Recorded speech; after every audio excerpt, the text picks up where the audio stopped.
My fellow Americans, I greet you this morning from the White House to announce a major breakthrough toward achieving a better future for Syria and for the Middle East. It's been a long time.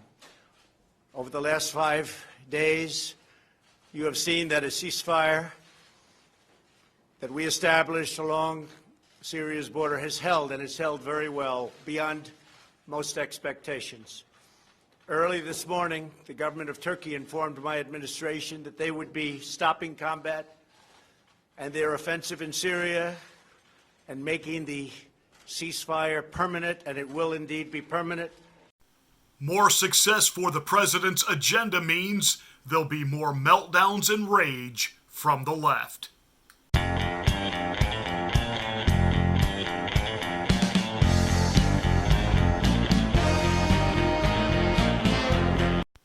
Now, I purposely watched the live stream of this event rather than watch it on television, and I went to liberal websites to watch it, and I did that on purpose. I wanted to read their running commentary, their comments on what they were going to say about this. And almost 10 to 1 on these liberal sites, why they can't believe it.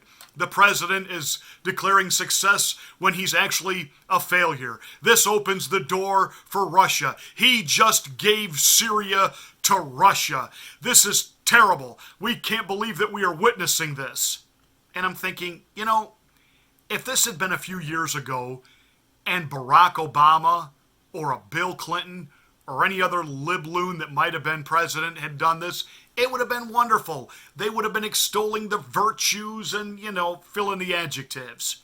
But because it's Donald Trump, it's automatically bad, bad, bad, bad, bad, bad, bad. If this man cured cancer, they would have a problem with it.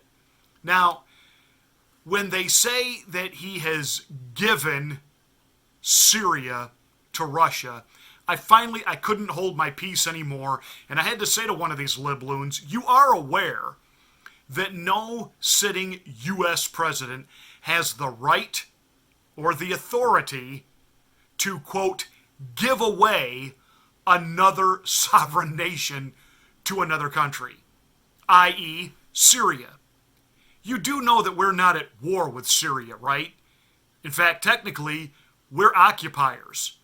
We have no formal declaration of war. We have none that's been granted to us by Congress. We really don't have any legal right to be there. Syria was aligned with Russia before we got there. Just ask John effing Kerry. He made sure of that. So don't blame this on President Trump. And by the way, like the president went on to say, we believe this is going to be a permanent ceasefire, but in that part of the world, permanent can mean maybe through the end of tomorrow, maybe for the next 10 years. You just don't know. And the same is true with any type of Russian-Syrian alliance. Yes, they could have one today. And yes, I'm sure that Vladimir Putin has ideas of what he would like that alliance with Syria to mean and exactly what it is that he's going to want from Syria. That doesn't necessarily mean that Assad wants to be used that way. Right now, he likes having Russia as a buddy. He thinks that's his bargaining chip against aggression from the United States, etc. But who knows?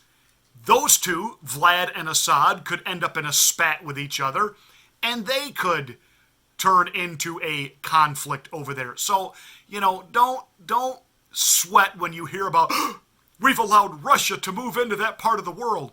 You know why Russian help is wanted, and it has absolutely nothing, and I mean nothing to do with some type of Trump-Russia alliance, or that the Russians really have something on Donald Trump and they're blackmailing him. No, nay. For the most part, Russia, when they interfere over there, they're not forcing regime change. Could regime change be the real reason that our help is not wanted? Turkey, Syria, and all forms of the Kurds have been fighting for centuries. We have done them a great service, and we've done a great job for all of them. And now we're getting out. A long time. We were supposed to be there for 30 days. That was almost 10 years ago. So we're there for 30 days, and now we're leaving. It was supposed to be a very quick hit, and let's get out. And it was a quick hit, except they stayed for almost 10 years. The same people that I watched and read giving me and the United States advice were the people that I have been watching and reading for many years. They are the ones that got us into the Middle East mess, but never had the vision or the courage to get us out. They just talk. How many Americans must die in the Middle East in the midst of these ancient, sectarian, and tribal conflicts? After all of the precious blood and treasure America has poured into the deserts of the Middle East, I am committed to pursuing a different course, one that leads to victory for America. So every time we have pulled off a regime change in the Middle East, how exactly has that worked out? Has it been beneficial? Has it worked? The quick answer to that is no. And the president is absolutely right. These sectarian, clandestine civil wars that go on over there have been going on for centuries. And once again, I'm going to cloud a perfectly good argument with biblical fact.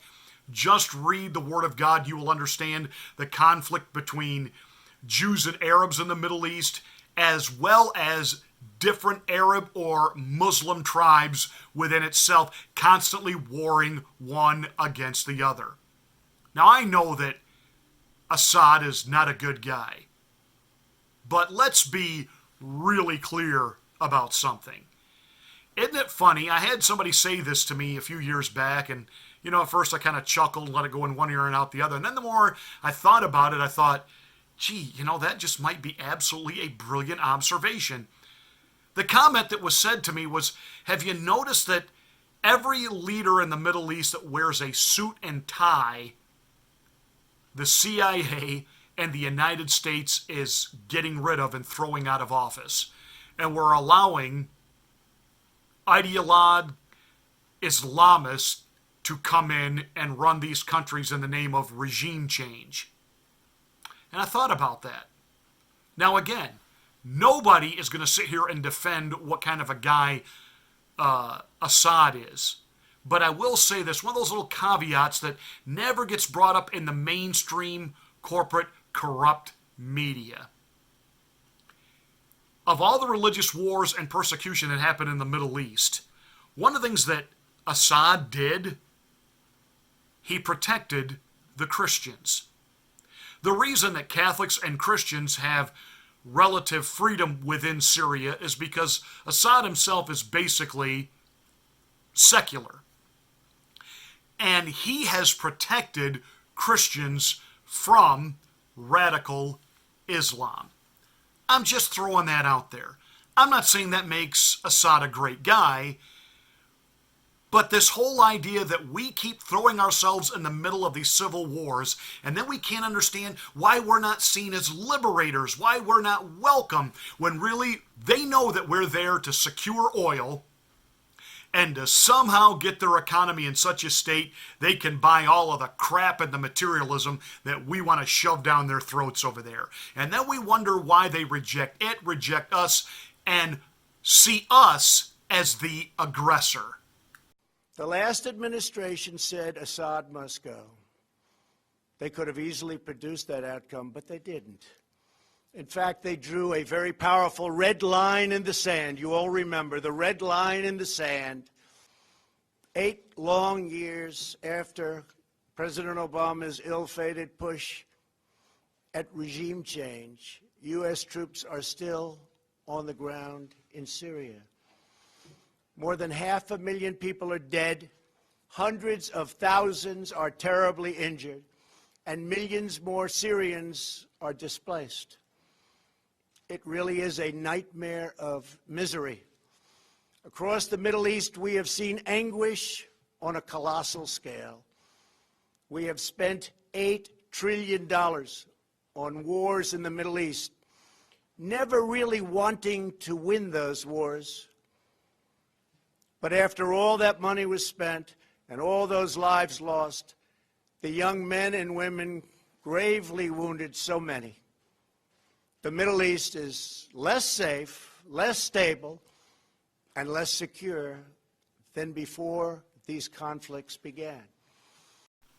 Now, this is where I slightly disagree with President Trump. Now, I am sure that the lying legacy corporate corrupt mainstream media absolutely incensed that the president gave everybody there an uninterrupted history lesson. Now, we know that when they butcher this up for their sound bites throughout their newscasts on PMSNBC, CNN, the Airport Terminal Television Network, and CBS, ABC, and NBC on their regular nightly news, we know they'll omit all of the history lesson on the red line. But the fact that the president got it out live and everybody was covering it because he had tweeted out at 11 a.m. he was going to make a statement about the ceasefire in Syria, so they all gathered, and there flanking him was, Vice President Pence, and so here we go. There's Pompeo, and he's going to make this big statement on Syria, and he declares that it's permanent, and then he reminds everybody this mess got started and was escalated under Barackmas Obadamus, the alleged POTUS 44. And you know that has absolutely incensed liberals and the lying legacy corporate corrupt mainstream media. But where I slightly disagree with the president on this, now, he's saying that, President Obama more than once drew a red line in the sand. Assad supposedly crossed that line, and we did nothing but become occupiers. I would have done something. This could have ended a long time ago. I'm still one of those. I am not convinced Assad gassed his own people. Now, I will not say that definitively like some real progressive, some real anti-war, and I won't even say it as adamantly as even a Ron Paul would say. I personally don't see the logic in Assad gassing his own people on worldwide television to draw the wrath and ire of every civilized country on the planet. Now, he is narcissistic enough not to worry or care what any other nation thinks of him, but yet at the same time, he does have to live in this world. He does need to be able to have import, export, and economically survive. But for Assad to gas his own people, and again, I'm not saying he's a good guy, and we understand he's a tyrant, he's a dictator, etc. And dictators do horrible things to their people. We might even call them atrocities. But gassing his own people was really too convenient of a storyline, too overly simplistic, to where what I could see was the actual enemy gassing their own and blaming it on Assad. That I can totally see, understand, and wrap my head around why they would do that. And all I needed for convincing of that was those Syrian rebels that John McCain tried to paint as such wonderful people. Those Syrian rebels that we watched as they took a knife, cut open the chest of fallen Syrian soldiers, ripped their hearts out, and ate it on live internet video feed. Yeah, I can see them gassing their own people and blaming Assad. So before we sought any real military intervention there, before we just became this occupying force under Barackmas Obadamus, we needed more fact. And you would think that the president by now, understanding how corrupt and deep state influence and control has on some of our so-called intelligence communities, that any intel we were getting could have been simply spoon-fed propaganda so that we could escalate a war on behalf of the industrial military complex. So the president giving that little history lesson, yeah, I diverge with him just a little bit, but I'm glad he did it because you know it's got the Democrats and the libloons incensed, not to mention he is turning them into the war hawks. He is turning them now into having to defend the Bush war and the Barack Obama war. And that is absolutely, for many within their base and many on the real progressive left way of thinking, have got to be going, what has happened? Because now you've got Trump and the Republicans talking about peace. The same people pushing for these wars are often the ones demanding America open its doors to unlimited migration from war-torn regions, importing the terrorism and the threat of terrorism right to our own shores. But not anymore. My administration understands that immigration security is national security.